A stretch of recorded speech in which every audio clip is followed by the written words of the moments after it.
দর্শক, আপনারা জানেন ঢাকা সহ বেশ কিছু শহরে, ঢাকা চট্টগ্রাম সহ বেশ কিছু শহরে এই রিক্সা পুলারদের রিক্সা এটাকে রাস্তা থেকে আটক করা হচ্ছে।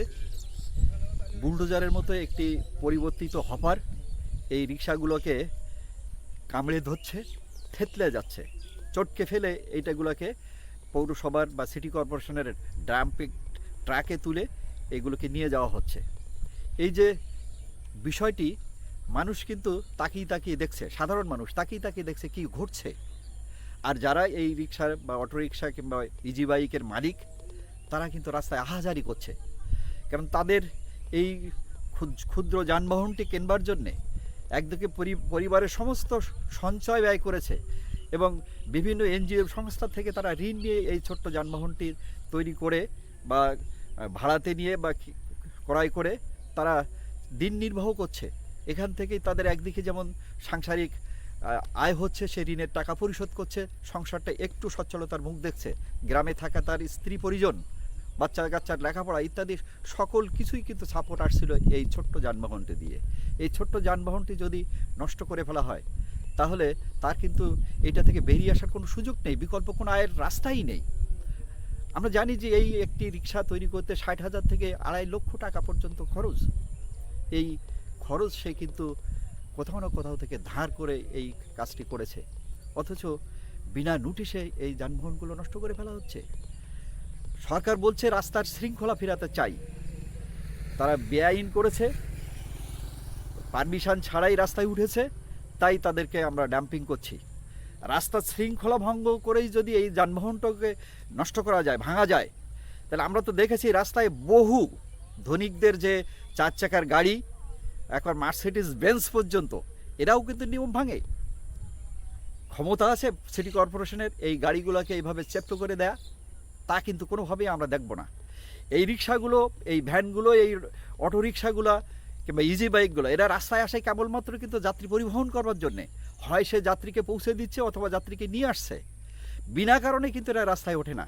কিন্তু আমরা দেখেছি ধনিক মানুষরা যাদের 4 চাকা গাড়ি আছে, তারা কিন্তু বিলাসবহুল জীবনের জন্যে, একবার বিনোদনের জন্যেও গাড়ি চালায়, কোনো কাজ নেই, তারপরেও সে চা খাওয়ার জন্যে 40 কিলোমিটার গাড়ি চালিয়ে যাচ্ছে। তারা যখন তার নিজের লোকটির সঙ্গে কথা হচ্ছে, মানুষটির সঙ্গে কথা হচ্ছে, তো বলছে এই চলো না আজকে একটু লং ড্রাইভে যাই। এরাই তো রাস্তায় জ্যাম তৈরি করে, অথচ মানে ভয় সৃষ্টি করবার জন্যে, শাসন সৃষ্টি করবার জন্যে খড়গ নেমে আসে এই গরিব রিক্সা পুলারদের জীবনে। সারা দেশে যে বিশাল সংখ্যার রিক্সা আছে যারা নিয়ম ভাঙছে, যারা দুর্ঘটনার জন্য দায়ী ইত্যাদির মতো কথা হচ্ছে, এগুলোকে এখন সময় এসেছে পুনর্মূল্যায়নের। বুয়েট এই রিক্সাগুলো তৈরির যে রিডিজাইন দিয়েছে, অনেক নিরাপদ ডিজাইন কিন্তু দেওয়া হয়েছে, সরকার সেগুলোকে অনুমোদন দিয়ে যারা এইগুলোকে অ্যাসেম্বল করে বা বিল্ড করে, তাদের কাছে যদি এই ডিজাইন দেওয়া থাকতো, তাহলে কিন্তু নিরাপদ ডিজাইনে এটা তৈরি করা সম্ভব ছিল।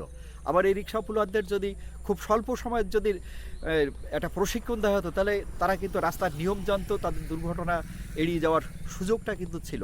আবার এই গাড়িগুলোর যদি রেজিস্ট্রেশন দেওয়া থাকতো, তাহলে কোন রাস্তায় কতগুলো যানবাহন থাকবে, কোন স্ট্যান্ডে দাঁড়াবে, কোন রাস্তা দিয়ে চলবে, এগুলোর যদি একটা নিয়মতান্ত্রিক পদ্ধতি সরকার নিয়ন্ত্রণ করতো, তাহলে সামগ্রিকভাবে এই যে দুর্ঘটনা সেটা কিন্তু এড়িয়ে যাওয়া যেত, একটি সাবলীল জীবন ব্যবস্থা কিন্তু তৈরি হতো। সাধারণ মানুষ যারা এই গাড়িতে ওঠে, তারা কিন্তু বুঝতে পারতো যে এই রাস্তা থেকে এই রাস্তায় এই গাড়িগুলো যেমন চলে, এই টাকায় আমরা কিন্তু সেখানে স্বাচ্ছন্দ্যে পৌঁছে যেতে পারবো।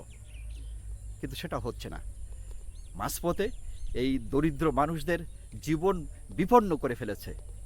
আমরা দেখেছি যে এই মানুষগুলো যে দিনান্তে যে আয় করে, সেই আয়ের বেশিরভাগ টাকাই কিন্তু সে তার গ্রামে থাকা সন্তান, স্ত্রী পরিজনদের কাছে পাঠায়। ফলে শহর থেকে কিন্তু গ্রামের দিকে কিন্তু একটা অর্থনৈতিক প্রবাহ চলতে থাকে। ধনীরা তা করে না, ধনীদের পয়সা হলে সে কিন্তু বিদেশে পাঠায়, সেখানে গাড়ি বাড়ি করে, সেখানে বিভিন্ন দেশের নাগরিক হয়। অথচ এই গরিব মানুষগুলো কিন্তু আমাদের দেশের অর্থনীতিটাকে সচল রাখে। আমরা তাদের উপরে স্টিম রোলার চালাচ্ছি। এই যে তথাকথিত সংস্কারের দায়িত্ব নিয়ে যে সরকার গঠিত হয়েছে, তারা কি সংস্কার করছে এখন কিন্তু প্রশ্নের মধ্যে পড়ছে। আমরা সংস্কার দেখেছি, এরা স্ট্যাচু ভাঙছে, এরা বিভিন্ন স্থাপনাগুলো ভাবছে, যেগুলো আমাদের জাতীয় ঐতিহ্য এবং ইতিহাসের সঙ্গে, মুক্তিযুদ্ধের চেতনার সঙ্গে মিলেমিশে আছে, একাকার হয়ে আছে, সেগুলোকে ভাঙছে সংস্কারের নামে। অথচ এই যে রিক্সা পুলার, যাদেরকে খুব সামান্য একটা ড্রাইভ দিলে, খুব সামান্য একটা প্রশিক্ষণ, সামান্য একটা পরামর্শ, সামান্য একটা সুযোগ দিলেই তাদের জীবন সাবলীল হতে পারে, অর্থনীতির প্রবাহে তারা কিন্তু বিশেষ ভূমিকা রাখতে পারে। আমরা বিশ্বাস করতে চাই সরকার এই বিষয়টি পুনর্বিবেচনা করবেন, হাইকোর্টের রায় মান্যতা দিয়ে একটি আইন বা বিধি প্রণয়ন করবেন, যে বিধির আওতায় এই রিক্সাগুলোকে রেজিস্ট্রেশন দেওয়া হবে, রিক্সা পুলারদেরকে প্রশিক্ষণ দেওয়া হবে এবং তাদের রাস্তায় চলবার যে সুনির্দিষ্ট রুট বা লেন, সেটাকে চিহ্নিত করার মধ্য দিয়ে সমাজের শৃঙ্খলা ফিরে আসবে, শহরে শৃঙ্খলা ফিরে আসবে, যানজট কমে আসবে, মানুষের জীবনে স্বস্তি নেমে আসবে। সেই প্রত্যাশা রেখে